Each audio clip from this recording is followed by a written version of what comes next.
Eu queria mandar um aviso aqui no início do vídeo. Quem for assistir esse vídeo, tome um pouco de cuidado, porque o livro que eu irei falar aborda temas extremamente complicados e talvez até insultantes para algumas pessoas muito religiosas. Então, tome cuidado caso for ver.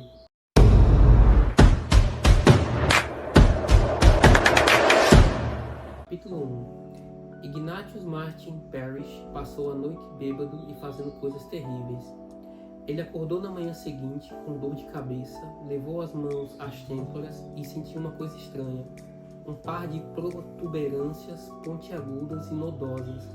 Estava passando tão mal, fraco e com os olhos úmidos, que não pensou em coisa alguma. A princípio, a ressaca era forte demais para raciocinar ou se preocupar.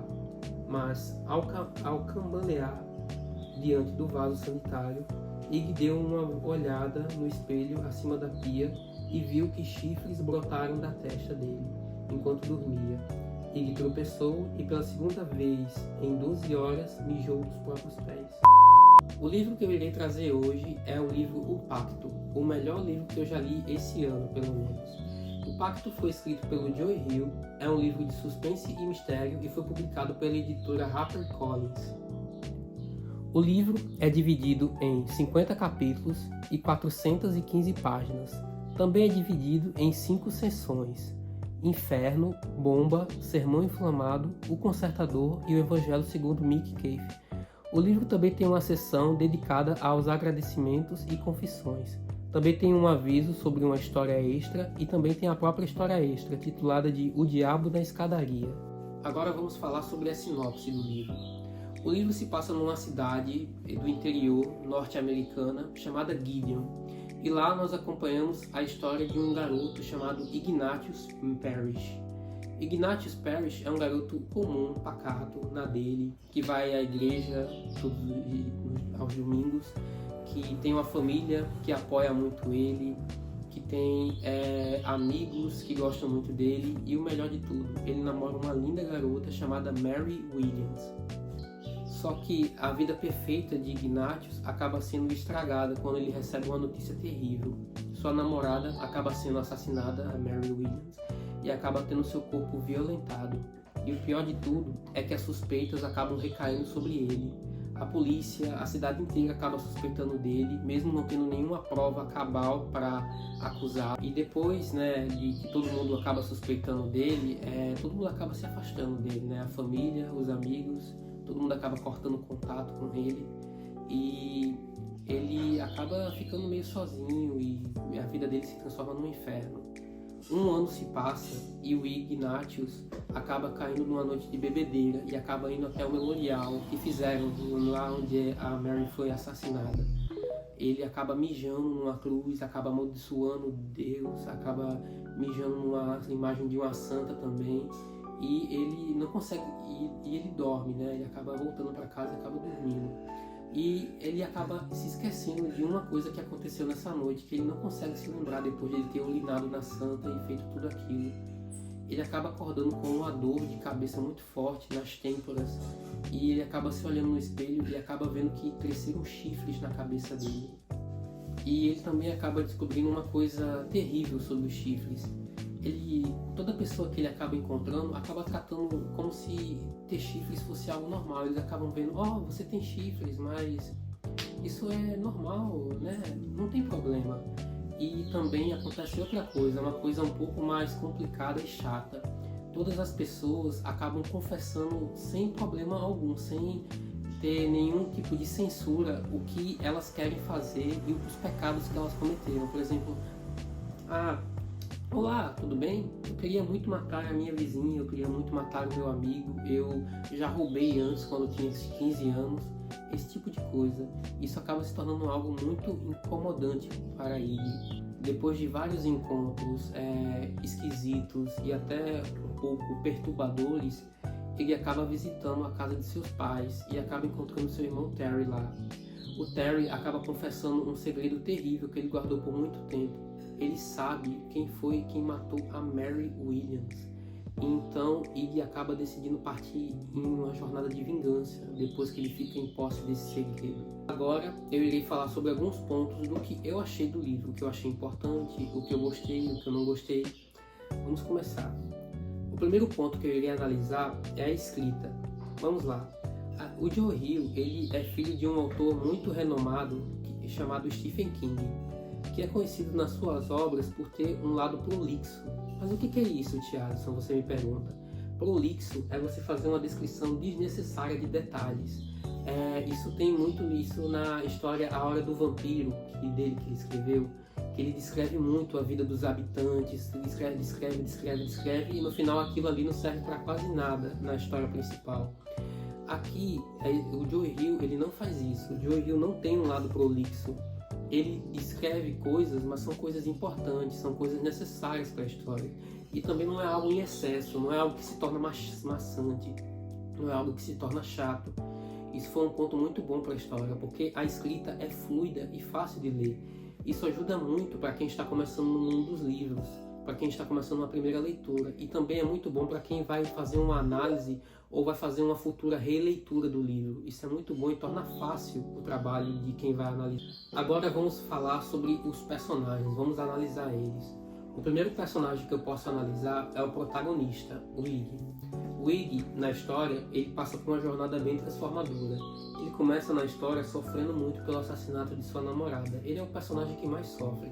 Ele é o que tem mais dificuldade de esquecer o que aconteceu. Ele é o que mais sente vontade de se vingar de quem cometeu o crime. É um personagem que já começa com esse arco, desse jeito. E ele também passa por uma jornada transformadora, que ele era o quê? Ele era uma pessoa cristã, ele acreditava em Deus. Só que depois do assassinato de sua namorada, ele perde a fé em Deus e passa a ter uma visão ruim sobre a religião. E essa visão dele só vai evoluindo conforme o passar da história. Ele vai evoluindo, ele vai criando uma visão mais depravada sobre Deus, sobre o Criador, sobre o cristianismo, sobre a ideia de perdão. Ele vai criando toda essa visão por causa disso. Tem até uma cena no meio do livro em que ele acaba fazendo um discurso para uma plateia, digamos plateia, quem lê o livro vai entender, e ele fala sobre sua visão sobre Deus e o diabo, sobre o que ele acha sobre Adão e Eva. Ele acaba dizendo tudo isso, e é uma coisa assim que quem for cristão deve tomar cuidado, porque é algo muito forte e que pode abalar alguém que crê nas escrituras. É uma coisa que deve se tomar muito cuidado ao ler o livro. Isso é um aviso. E um outro ponto sobre a jornada do Iggy, mas que eu quase falei, é que ele vai se tornando aos poucos a figura do diabo. E tem várias frases no livro que vão remetendo isso, ele vai falando também, mas ele já se sentia como um demônio, ele era visto pela sociedade como um. Mas ao se tornar literalmente um, ele acaba meio que ele sente que recebeu respostas para as perguntas dele. É tipo isso o arco dele. Mas é toda essa evolução até que ele se torna essa figura. Agora eu vou falar sobre a Mary Williams. Ela é a segunda personagem, né? O personagem mais importante da história, que ela é a namorada do Ignatius. Ela aparece morta já no início da história e tudo que temos dela vem de flashbacks e descrições de outros personagens, citações também. Ela e o relacionamento do Iggy no início da história aparecem de forma idealizada como se fosse algo perfeito, como se não fosse algo falho. Só que ao longo da história vemos que toda essa visão vai sendo desconstruída e que nada era o que realmente parecia ser. O relacionamento deles não era perfeito, ela não era perfeita. Tudo isso vai sendo mostrado aos poucos pela escrita brilhante do Joe Hill. Depois da Mary Williams, nós temos o ciclo social e familiar do Ignatius. O ciclo social e familiar do Ignatius é apresentado de forma bem superficial no início da história, mas que ao pouco vão ganhando mais detalhes. Por exemplo, nós temos a namorada atual dele, Glenna, e nós temos o seu irmão Terry, que o apoiou na época em que ele se tornou suspeito de matar sua namorada. Mas de todos os personagens mais importantes, o mais importante é o Lee Thornell. Ele é um personagem excêntrico, era um amigo de infância do Iggy, que se afastou dele na época do assassinato. É um garoto cego de um olho, com uma calma plena. É um personagem com ambições sinistras e que, acima de tudo, é bem escrito, é um personagem real e ele é possivelmente o segundo personagem mais importante da história, junto com a Mary Williams e o Ignatius. A história inteira gira em torno dele, do Ignatius, da amizade deles, de como ela se deu antes e depois do assassinato. Tudo isso é muito importante. Agora eu vou falar sobre uma parte bem importante e que também é muito criticada por algumas pessoas que leem a história, que é o uso de flashbacks. A história no início se passa no presente, como ela é mostrada, mostrando como está o personagem principal e falando sobre sua família e amigos antes e depois do assassinato de Mary Williams. Só que depois de um determinado momento, a história acaba voltando no passado e nós vemos como foi a infância do protagonista. Nesse momento, a história dá mais detalhes da família de Iggy e conta como ele conheceu sua namorada e como se deu sua amizade com Lee. E isso é uma coisa muito boa, sabe? A forma como o autor escreveu ficou muito boa, tornou inclusive por um momento mais interessante do que a história principal, porque a história principal no presente tinha um tom sobrenatural de investigação e tudo mais, e era bem legal ver as pessoas confessando os pecados pro Iggy. Mas quando ela vai para o passado, ela se torna interessante, mas ela se torna interessante de um jeito especial, porque é uma coisa muito comum que a gente vê o cotidiano das pessoas, e isso ser mostrado de uma forma interessante, melhor do que o sobrenatural, é um talento muito bom do escritor Joe Hill. Outra coisa que o narrador sabe utilizar bem é a transição entre o passado e o presente. Tem uma cena no livro que quem leu vai saber qual é, que é a cena do restaurante, onde o Ignatius, ele já sabendo melhor dos poderes dos chifres, entra no restaurante e no mesmo momento que ele entra, o narrador faz uma transição para o passado, mostrando o que houve naquele restaurante há um ano atrás. Agora eu irei falar sobre outro ponto muito importante e interessante, que é o tom da história. O tom guia a história praticamente. O tom da história tem dois lados. O lado sério, onde temos uma história de drama e vingança, né, com um protagonista vingativo e com um terrível drama. E temos o lado cômico, onde nos deparamos com pessoas agindo de forma estranhas por causa dos chifres do protagonista, que tem um lado um pouco mais comédia, isso, e até um pouco absurdo. Exemplos disso são as cenas dos policiais e qualquer outra cena em que o Iggy encontra alguém, porque esse alguém acaba confessando seus desejos, e isso é tratado de uma forma bem cômica. Há também o lado cômico nos diálogos do Iggy na sua infância com seu amigo Lee. Essa dualidade não atrapalha a história, pois é feita com um equilíbrio. Quando o autor sabe dosar bem, isso não acaba se tornando uma pedra no caminho, isso acaba se tornando uma ponte. A história não tem um enredo focado só na ação, na verdade há poucas cenas de ação, a história é mais focada no drama e nos diálogos, mas as poucas cenas de ação são de deixar qualquer um tenso. É muito bem escrita e vai direto ao ponto, sem nenhum momento.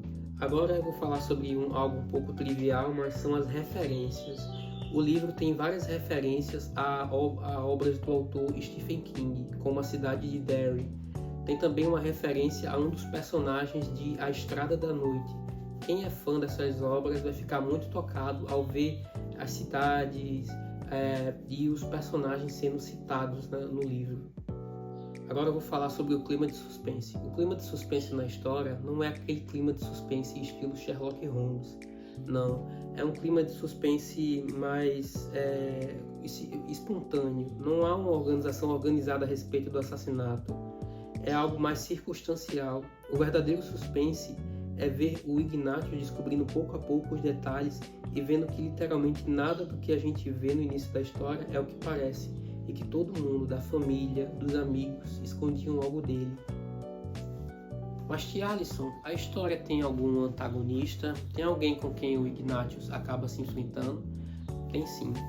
O Iggy na história tem um vilão que no início é um mistério, mas que ao pouco vai sendo revelado e tendo sua motivação explicada. Tem até uma parte do livro que ela é dedicada inteira a ele, que é o capítulo O Consertador. É um vilão fascinante e com uma das jornadas mais bem narradas que eu vi. É de surpreender todo mundo, porque esse vilão ele tem um plot twist na história que é de surpreender. É a pessoa que você menos espera. É uma pessoa até que você chega a duvidar se realmente cometeu o crime, porque a história vai dando indícios de que ele pode não ter cometido, mas no final ele confessa e você vê que ele cometeu. Agora eu vou falar de uma coisa que eu falei já, né, no tópico anterior, que era sobre o vilão, mas que é bem importante ressaltar, é que nessa história o autor Joe Hill, ele gosta muito de alternar as perspectivas, que é algo que o pai dele também faz. Por exemplo, nós não acompanhamos só a visão do Ig, acompanhamos também a visão do vilão principal, no capítulo O Consertador, e em determinados trechos nós acompanhamos a visão do Terry, que é o irmão do Ig, e vemos a sua perspectiva sobre um acontecimento extremamente crucial para a história. Um outro ponto que eu não poderia deixar de falar, e que também é muito criticado por outras pessoas que leram o livro, é o final. O final de O Pacto vai bem na contramão do que estava sendo construído. O livro estava querendo criar algo grandioso, mas a solução para o conflito principal entre Ig e o antagonista foi bem simples e até bem repetitiva, pois foi um momento que já aconteceu várias vezes na história. O que foi que a forma como Ig conseguiu derrotar o vilão se deu por uma simples briga, que é algo que acontece em vários trechos já da história. Isso é algo que já aconteceu em outras obras do autor, como no final de A Estrada da Noite, que se você quiser eu posso fazer vídeo aqui no canal trazendo resenha, que acabou seguindo o mesmo caminho. Acho que também faltou a mais utilidade para alguns personagens como Glenna e os pais de Ig, que ficaram um pouco para escanteio. É uma pena porque são personagens bem interessantes para a história, né? A forma como eles são descritos. Agora vamos, é só ressaltar o que eu falei. O Pacto é uma ótima pedida, um excelente suspense com elementos de sobrenatural. A escrita é magnífica, a história dá uma aula de roteiro, é simplesmente um dos melhores livros, como eu falei no início, que eu já li nesse ano, e eu recomendo muito a compra. Mesmo que o final decepcione um pouco, o que realmente importa é ver toda a jornada de Ig e de todos da sua cidade. Se você chegou até aqui, eu gostaria muito de agradecer pelo apoio que todos vocês estão dando. Eu agradeço também por estarem se inscrevendo, dando like, compartilhando. Eu sou muito grato. E eu queria pedir para vocês algumas sugestões. Vocês querem que eu faça resenha de que mais? De que livros vocês gostariam? Vocês gostam de Joe Hill e de Stephen King? Gostaria de ver mais livros deles aqui no meu canal? Me diga aí o que vocês acham. É isso. Obrigado. Falou.